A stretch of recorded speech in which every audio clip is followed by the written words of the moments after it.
graça do Senhor seja conosco nesta noite. Nós vamos dar início a uma série de exposições na carta de Paulo aos Efésios, e eu os convido então a abrirem as suas Bíblias, capítulo 1 da carta de Paulo aos Efésios.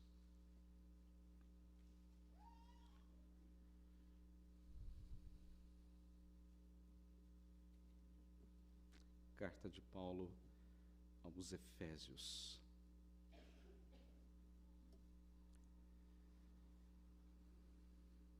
Vamos orar e pedir que Deus nos abençoe nesta hora.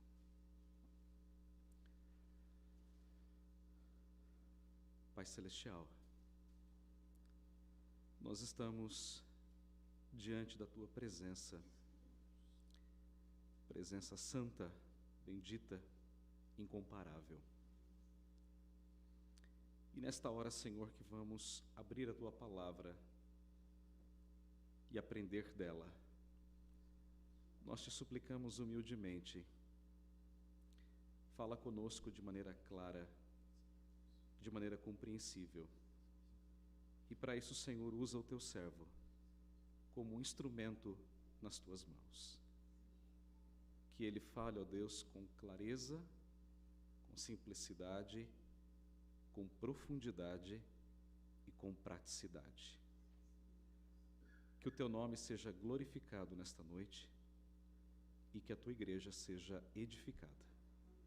Pedimos isso em nome de Jesus. Amém.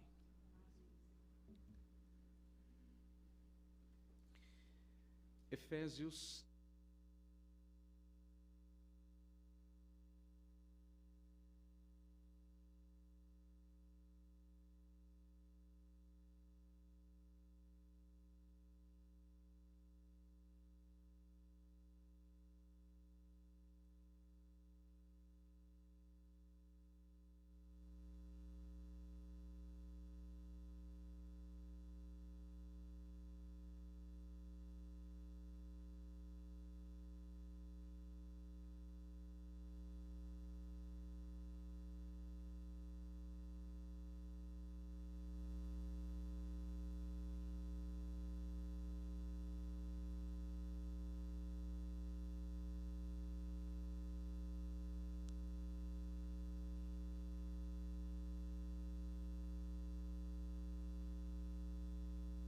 carta extremamente atual. E por quê? Porque ela trata de questões que tocam a nossa vida. Depois de 2000 anos da sua escrita, essa carta continua falando ao nosso coração. Ela é muito, muito atual. É uma carta muito ampla, porque trata de salvação, de vida eterna. Ela fala da nossa união em Cristo Jesus.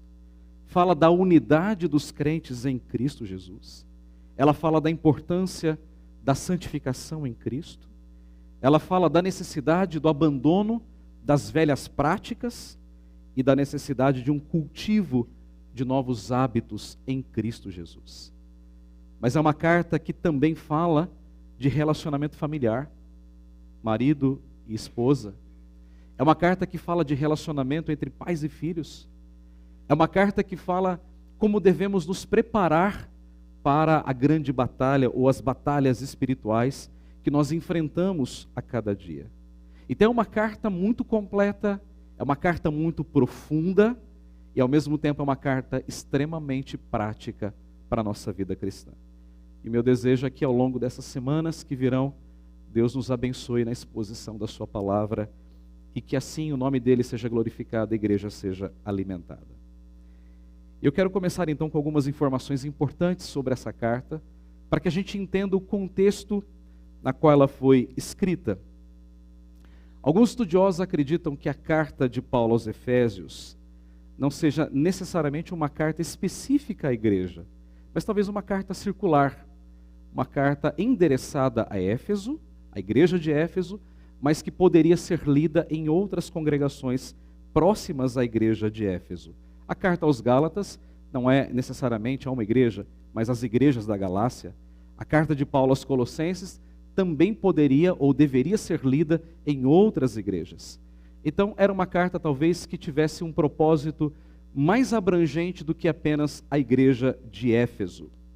Mas Paulo escreveu essa carta durante a sua prisão, provavelmente na cidade de Roma, perto do ano 60, 62 depois de Cristo. Se os irmãos olharem no capítulo 3, versículo 1, poderão perceber isso. Por esta causa eu, Paulo, sou prisioneiro de Cristo Jesus. Ele está usando uma figura dizendo, olha, estou preso aqui, mas muito mais sou prisioneiro de Cristo. Então é possível que a carta aos Efésios seja uma carta gêmea, companheira da carta de Paulo aos Colossenses, ambas escritas de dentro dessa prisão domiciliar de Paulo em Roma. E qual era o propósito então dessas cartas? Exortar a igreja, encorajar a igreja. Paulo havia sido fundador dessas igrejas, entretanto, Paulo não podia estar lá porque estava preso. Então Paulo decide escrever cartas para exortar, para corrigir, para encorajar aquelas igrejas no progresso na fé cristã. Vejam, o apóstolo Paulo, ele foi o fundador desta igreja de Éfeso durante a sua terceira viagem missionária. Na verdade, já no final desta viagem. Capítulo 19 de Atos narra a formação desta igreja, o início dela. E é interessante nós pensarmos como isso aconteceu. Paulo chegou na cidade de Éfeso e Paulo começou a pregar o evangelho e Deus usou poderosamente o apóstolo Paulo. E houve ali naquela cidade um grande avivamento espiritual, um grande avivamento, de tal maneira que dezenas e dezenas de pessoas estavam se convertendo. Era uma cidade extremamente paganizada, idólatra, e diz o texto de Atos que aqueles místicos pegavam os seus livros de magia negra, iam até Paulo e queimavam os seus livros em praça pública, mostrando assim que eles estavam abandonando aquelas velhas práticas e eles estavam, portanto, abraçando a fé em Cristo Jesus. Então essa igreja, ela nasce num avivamento espiritual. Paulo prega e Deus faz coisas extraordinárias naquela cidade. Foi de fato um grande avivamento. E é interessante porque de todas as igrejas que Paulo fundou, Éfeso foi a igreja que ele permaneceu por mais tempo. Paulo passou 3 anos, pregando o evangelho, publicamente e também de casa em casa. E Paulo tinha um carinho muito especial pelos irmãos da igreja de Éfeso, muito especial. Fato é que quando Paulo está viajando, ele termina a sua terceira viagem, e agora Paulo vai a Jerusalém, e Paulo sabia que lá ele encontraria muita dificuldade, cadeias, prisão, e ele terminaria sua vida em Roma. Paulo tinha noção disso. Paulo então, passando por uma pequena cidade chamada Mileto, ali havia um porto, e Paulo então manda emissários até a igreja de Éfeso, e Paulo quer se despedir dos presbíteros daquela igreja. E eles vêm até Paulo, e Paulo dá a eles uma palavra de exortação, uma palavra de encorajamento. E naquele momento eles terminam aquele encontro de joelhos na praia, ali de Mileto, e eles terminam orando e chorando, porque eles sabiam que não mais veriam o rosto do apóstolo Paulo.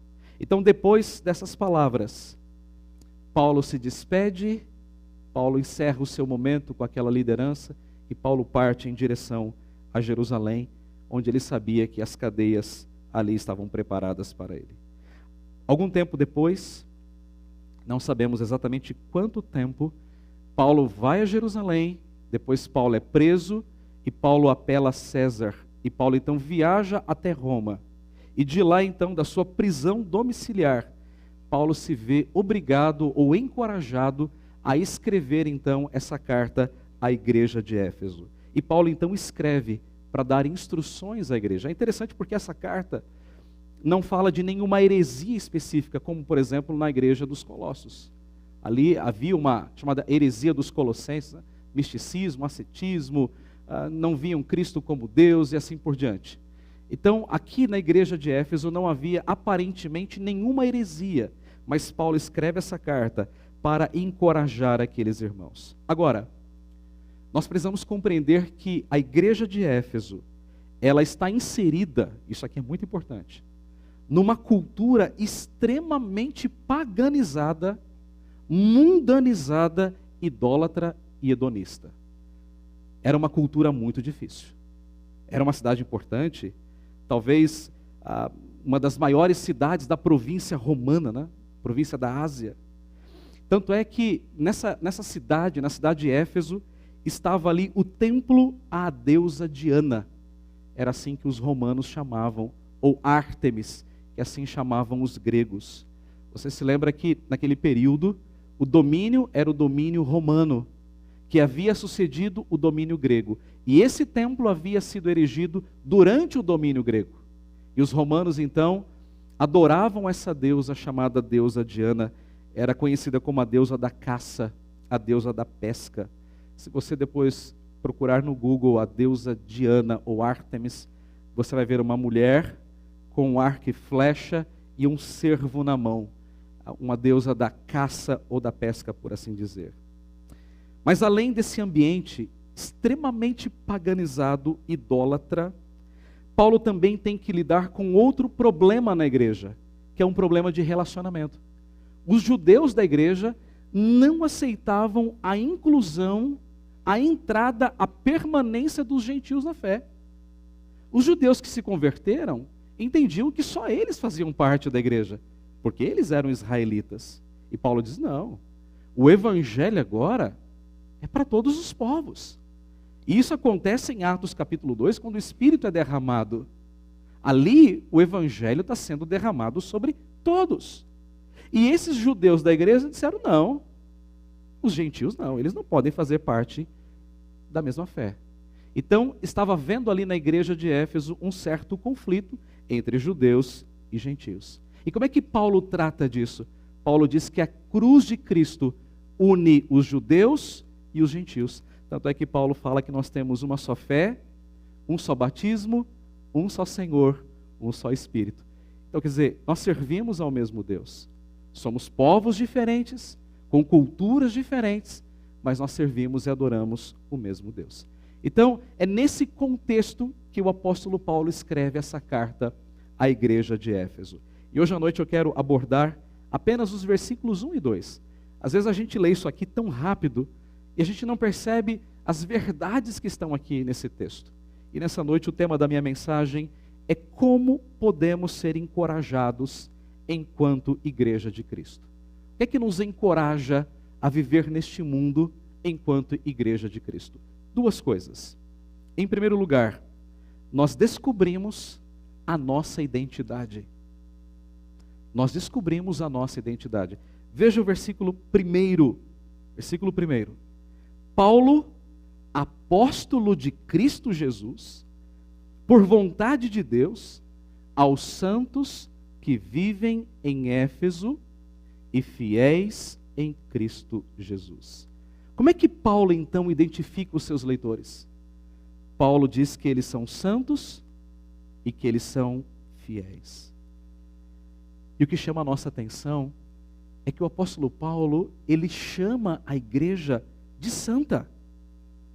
Mas a palavra santo era uma palavra quase que exclusiva do Antigo Testamento.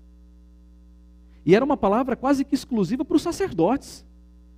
O povo em si não era chamado de santo, mas o sacerdote, o kadosh, o santo, aquele que trazia no seu peitoral uma placa escrita santidade ao Senhor. E Paulo então olha para a igreja e diz assim, não, vocês são santos. Vocês não são apenas igreja, mas agora vocês são santos em Cristo Jesus. Mas por que Paulo chama aquela igreja de santa se ela não era perfeita? Porque santidade não significa perfeição moral. Não significa uma pessoa impecável, que vive extremamente longe do pecado, não é isso.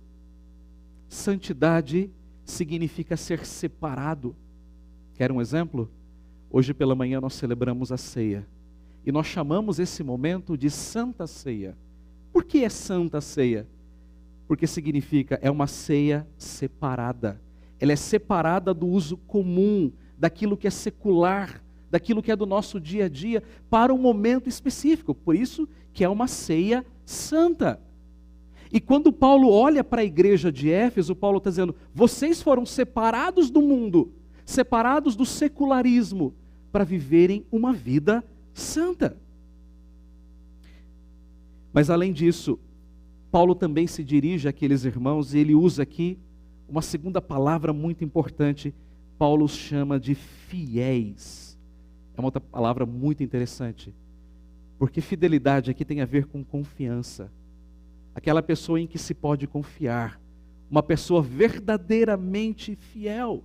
Então Paulo diz, olha, vocês, crentes de Éfeso, são santos porque são separados, mas vocês também são fiéis, são pessoas confiáveis em Cristo Jesus. A grande questão é por que Paulo se refere aos efésios como santos e fiéis? Por quê? Nós precisamos nos lembrar que a cidade de Éfeso era uma cidade portuária, era uma das maiores cidades da província romana, era uma cidade extremamente populosa, e ali naquela cidade havia um antro de depravação moral. Os marinheiros que vinham de longe, eles chegavam na cidade, o que é que eles queriam? Aventuras. E as pessoas que moravam, os cidadãos daquela cidade, se prostituíam. E a coisa era tão pesada que a religiosidade era ligada à imoralidade. Eles iam para o templo da deusa Diana, eles se embebedavam, eles se prostituíam como forma de adoração. Então era uma cidade extremamente paganizada. Se você quisesse uma aventura religiosa e sexual, você ia para Éfeso, ou você ia para Corinto, que era pior ainda. E Paulo então está escrevendo para essa igreja, dizendo assim, olha, quando o evangelho alcançou vocês, quando vocês se converteram, vocês se tornaram pessoas santas. Antes vocês se prostituíam, agora vocês não se prostituem mais. Antes vocês roubavam, agora não roubam mais. Antes vocês mentiam, agora vocês não mentem mais. Antes vocês faziam isso, isso, aquilo e outro. E Paulo vai dar uma lista enorme lá no capítulo 4. Agora vocês não fazem mais. Então Paulo está olhando para aquela igreja, se lembrando do contexto onde eles estão inseridos. E Paulo está dizendo, vocês são santos. Vocês são fiéis em Cristo. E essa é a nossa identidade. Mas há ainda um outro detalhe importante. Essa nova identidade que o cristão de Éfeso deveria assumir, ela está ligada em Cristo. Veja que Paulo diz, aos santos que vivem, ou melhor, Paulo, apóstolo de Cristo Jesus, por vontade de Deus, aos santos que vivem em Éfeso e fiéis em Cristo Jesus. O que Paulo está dizendo é que a nossa nova identidade, ela está firmada na pessoa de Cristo. Isso quer dizer que a nossa santidade e a nossa fidelidade não é fruto do nosso esforço, não é fruto do nosso labor, mas é fruto da nossa união com a pessoa bendita de Jesus Cristo. É na morte de Cristo que nós morremos para o pecado. É na ressurreição de Cristo que nós nascemos para uma nova vida. Essa é a nossa identidade. A nossa identidade é na pessoa de Jesus Cristo. E se os irmãos notarem, aqui mesmo nesse capítulo, lá no verso 4, Paulo diz que a nossa eleição, ela não é um fim em si mesma. Veja o que ele diz no verso 4. Assim como nos escolheu nele, isto é, em Cristo, antes da fundação do mundo. Veja, qual é o propósito dessa escolha? Paulo diz, para sermos santos e irrepreensíveis. Então Paulo está dizendo, Deus vos escolheu antes da fundação do mundo. Não porque vocês eram bons, não porque vocês eram perfeitos, mas Deus os escolheu por sua livre vontade, a fim de que vocês vivam agora de maneira santa e de maneira irrepreensível. Quando o apóstolo Paulo escreve também aos Colossenses, no capítulo 1, versículo de número 22, ele diz, agora porém, se você quiser acompanhar, Colossenses 1:22, agora porém, vos reconciliou no corpo da sua carne, isto é, na sua morte, mediante a sua morte, para apresentar-vos perante ele, santos inculpáveis e irrepreensíveis. O que Paulo está dizendo é o seguinte: Deus salvou você para que agora você seja apresentado diante dele com uma vida santa, com uma vida inculpável e com uma vida irrepreensível.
Mas agora Deus nos coloca de novo no mundo para influenciar o mundo, para sermos sal e para sermos luz desse mundo.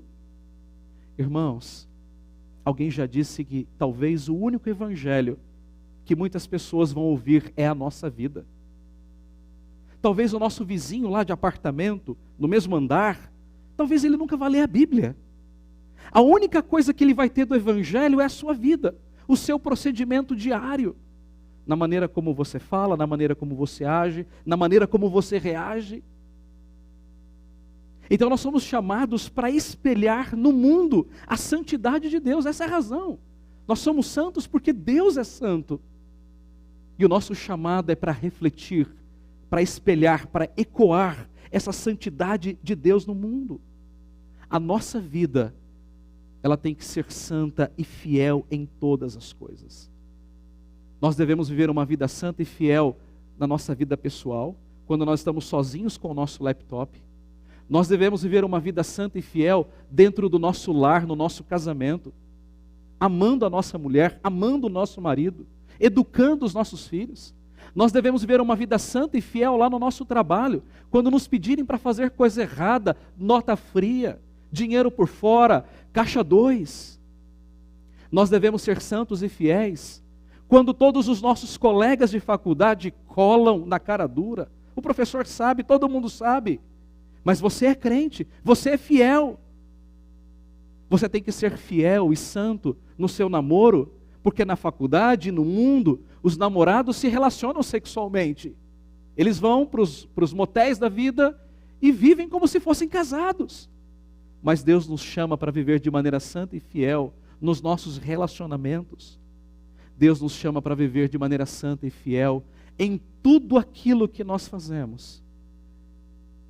O meu cônjuge pode não ver, os meus filhos podem não ver, as pessoas ao meu redor podem não ver, mas Deus está vendo. Os olhos do Senhor estão sobre todos, diz as Escrituras. Conta-nos a história que certa feita aquele grande erudito da igreja, pai da igreja, chamado Agostinho, antes da sua conversão ele vivia uma vida muito depravada. Ele tinha muitas mulheres e ele se converteu. A mãe dele orou muitos anos pela conversão dele, e ele, lendo as Escrituras, lendo Romanos, ele se converteu e ele se transformou num novo homem. E um certo dia ele estava caminhando pelas ruas de Hipona, e uma de suas ex-amantes se aproximou dele e disse assim: Ei, Agostinho! Ei, Agostinho! E Agostinho continuou andando, e ela continuou insistindo: Ei, Agostinho! E de repente ele parou, olhou para ela e disse assim: Eu não sou mais Agostinho, não mais aquele que você conheceu. E aqui eu faço coro com as palavras de Paulo: Não sou eu mais quem vive, mas Cristo vive em mim. Meus irmãos, nós somos chamados para viver uma vida santa e fiel. E eu sei que você está pensando: Mas pastor, isso é muito difícil. Calma, é para isso que existe a segunda palavra de encorajamento nesse texto. E a minha segunda lição aqui nessa noite e última, eu quero considerar aquilo que nós recebemos. Então, o que nos encoraja? Considerar a nossa identidade em Cristo, aquilo que somos, e considerar aquilo que recebemos desse relacionamento com Cristo. Versículo 2. Volte a Efésios capítulo 1, versículo 2. Veja o que o apóstolo Paulo diz.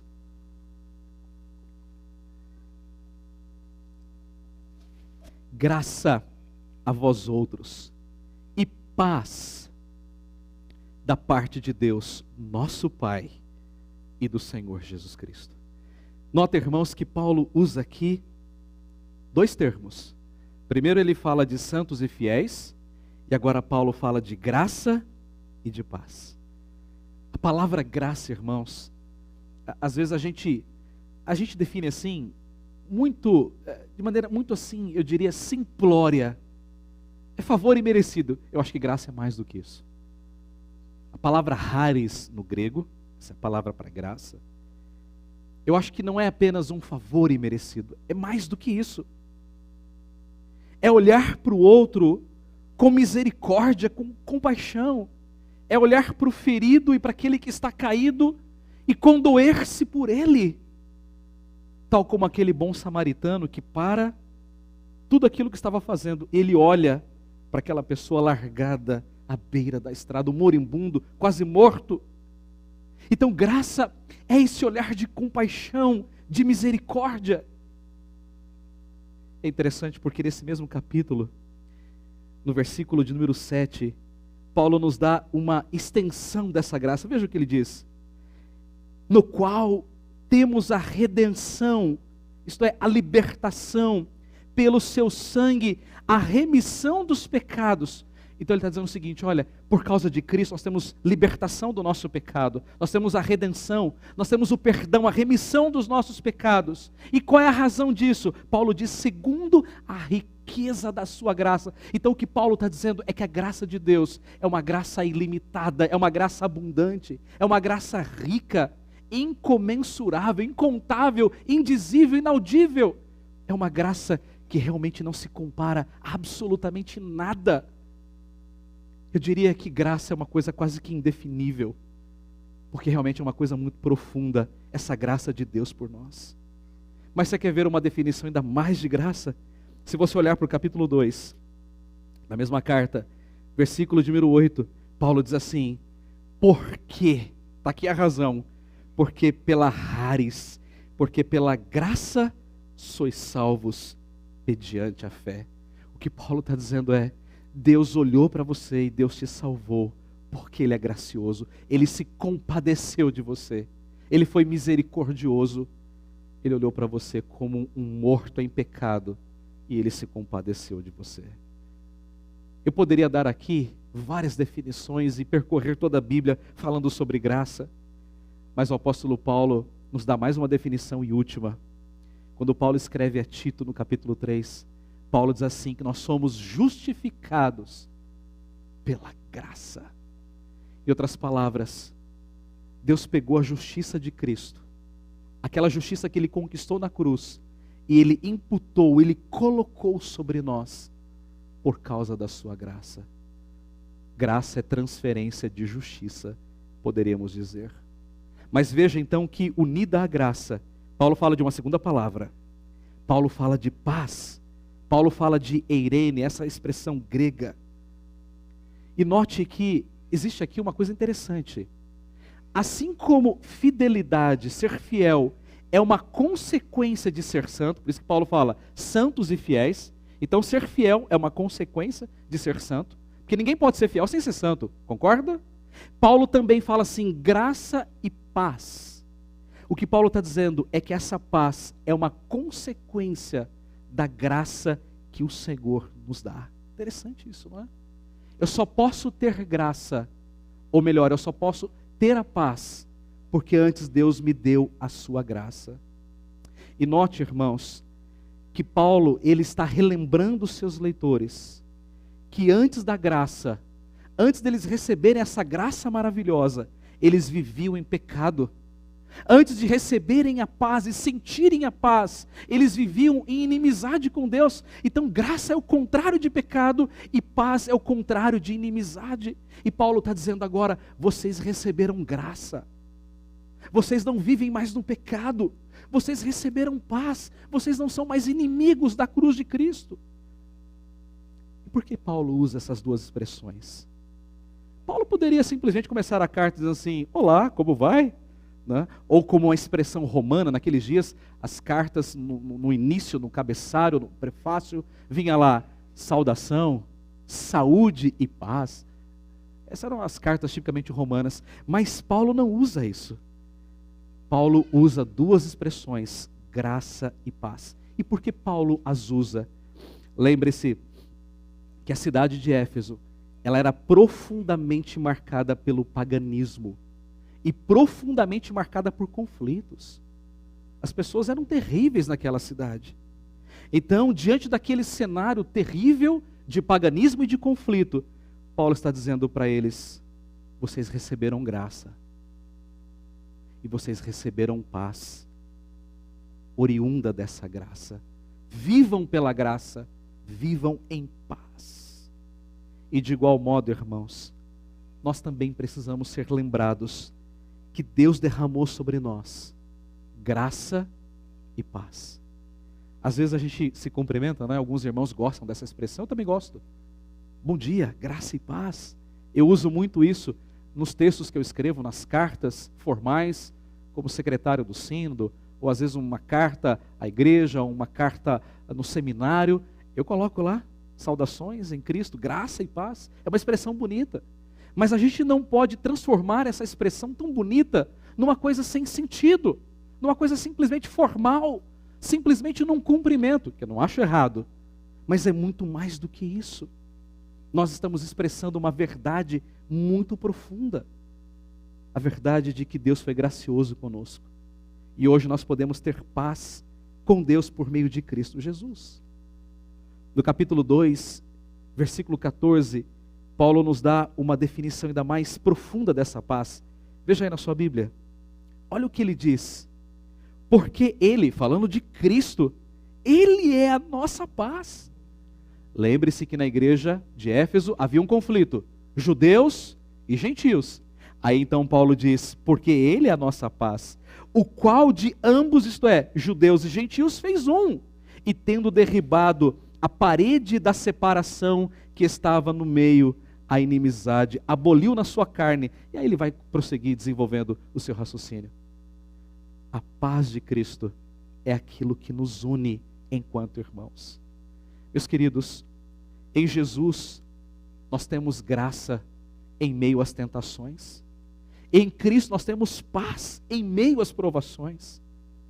Quando nós pensamos em graça, como não nos lembrarmos daquele famoso texto de Romanos, capítulo 5, verso 20, quando Paulo diz, onde abundou o pecado, superabundou a graça. Nós éramos pecadores terríveis, mas a graça do Senhor foi muito maior. Na quinta ou na sexta-feira, não me recordo mais, eu estava concluindo o meu sermão, fazendo alguns apontamentos. Aí escrevi para Renato, falei, Renato, o coral já decidiu os hinos? E a Renata falou, já. Eu falei, pronto, já não vai dar certo. Aí eu falei, quais hinos? Ela falou assim, maravilhosa graça. Eu falei, é esse. Era o que estava pensando mesmo. Maravilhosa graça, maior que o meu pecar. Como poder cantá-la? Como hei de começar? Graça que alivia o meu fardo, Graça que perdoa um pecador inútil, um pecador vil, miserável. Graça com maravilhosa graça de Jesus. Esse é um dos hinos prediletos da minha vida. Eu tenho só uma pasta com várias gravações de maravilhosa graça. Coral, quarteto, solo, banda. Eu fico ouvindo aquilo e minha esposa fala, você não enjoa? Não, como é que eu vou enjoar da graça? Posso enjoar de outras coisas, mas da graça não. Porque a graça é maravilhosa. Ela é doce, ela é suave, ela enche e preenche o nosso coração. Ela é muito maior que o nosso pecado. Mas ao lado dessa graça, vem também a paz. A paz com Deus, a paz com o nosso próximo, a paz dentro do nosso lar, a paz em meio às perseguições, aos conflitos da vida. E como não nos lembrarmos das palavras do Senhor em João 14, 27. Deixo-vos a paz, a minha paz vos dou. Lindo isso. Eu deixo a vocês a minha paz. Meus irmãos, em Cristo nós recebemos graça abundante. Entendam isso. Não só para sermos salvos, mas para vivermos em santificação de vida. O fim da graça é a nossa santificação. E essa graça nos leva à paz. Paz que deve ser expressada no nosso relacionamento com Deus. Paz não é ausência de luta, de perseguição, de dificuldade. Paz é saber que estamos enfrentando um problema, mas que o nosso Deus está ao nosso lado e vai conduzir toda a circunstância. Paz, eu diria que o melhor resumo dela está em Romanos 8, 28. Paz é saber que todas as coisas cooperam para o bem daqueles que amam a Deus, daqueles que são chamados segundo o seu propósito. Isso é paz. Paz é saber que o seu emprego está lá na berlinda e você fala, não, eu vou confiar em Deus. Eu sei que Ele vai prover. Eu acho que foi no meu último, penúltimo, nem lembro mais quando foi que eu preguei. E eu disse aqui, acho que foi no Salmo número 3, se não me falha a memória. Eu contei para vocês de um seminarista chamado Carlos, lembram disso?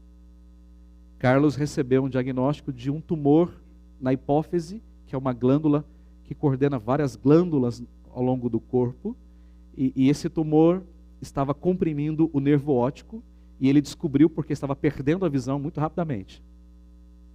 E ele foi a um médico, certamente um ateu, pagão, miserável, e o médico falou, depois que ele contou toda a história, falou que era seminarista, etc e tal, no final o médico falou assim para ele, olha meu filho, nem oração resolve isso, viu? Poxa, depois de R$1.000 de consulta, o médico dizer isso, é um absurdo, né? R$1.000 deveria ser para ele ficar quieto, pelo menos. Mas ele disse isso, zombando do nosso Deus. Isso foi, eu contei para vocês no domingo.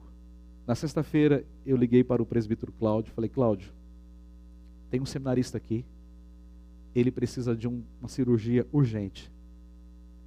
E eu me lembrei de você, você foi diretor lá de RH no hospital evangélico do Mackenzie, em Curitiba. Pastor, eu vou ligar agora para o meu diretor, meu ex-diretor.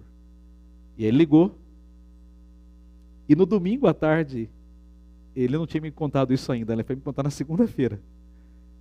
O diretor disse assim, pode mandá-lo aqui, nós vamos dar todo o tratamento a ele. E aí, na segunda-feira já coloquei Carlos em contato com o Cláudio, que já entrou em contato com o diretor do hospital. Na quarta-feira, Carlos viajou a Curitiba.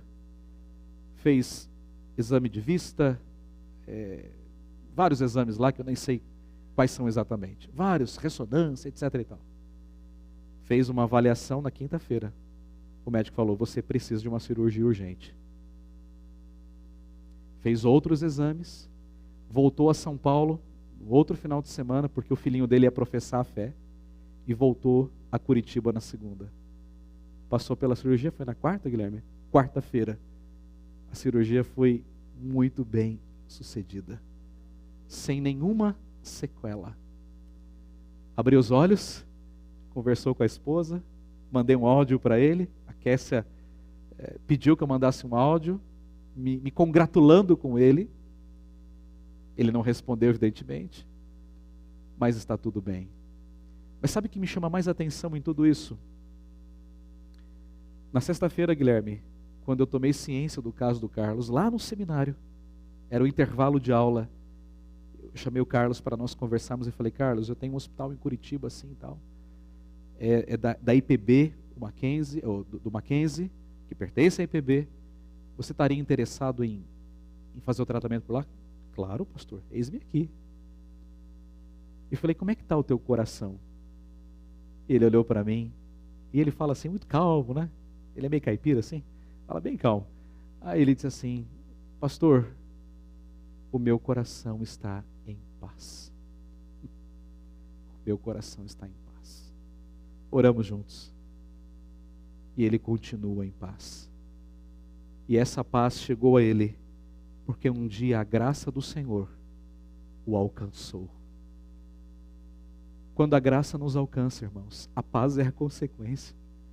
O cristão não está ausente de lutas, mas ele vai desfrutar da paz. Às vezes você olha para um crente, o cara está sofrendo lá, está se lascando todo. Aí você fala: meu Deus, mas como é que ele consegue ser assim? Por causa da paz. A paz é essa tranquilidade de coração em relação a Deus. A paz é essa harmonia dentro do nosso lar. A paz é essa harmonia com as obras das mãos de Deus. Mandato espiritual, mandato social, mandato cultural.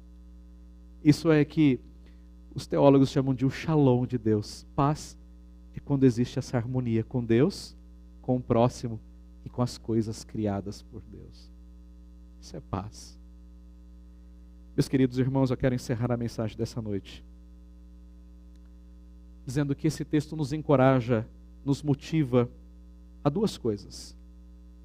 Primeiro, a considerarmos a nossa identidade. Nós somos santos, nós somos fiéis. Santos e fiéis. Segundo, a considerar aquilo que nós recebemos: graça e paz. Eu espero que você nunca mais pense nessas palavras como palavras frias, mas que quando alguém te cumprimentar, lembre-se: graça é esse olhar de compaixão de Deus por mim, e a paz é aquilo que Ele me dá em meio às circunstâncias difíceis da vida. Isso é paz. Que Deus nos abençoe. Graça e paz. Amém. Vamos então cantar. Vamos responder à mensagem que ouvimos nesta hora. Quero convidar a equipe que separou para nós um cântico muito bonito. Logo eu, um pobre pecador, graça sobre graça recebi, e da plenitude renasci. Graça sobre graça.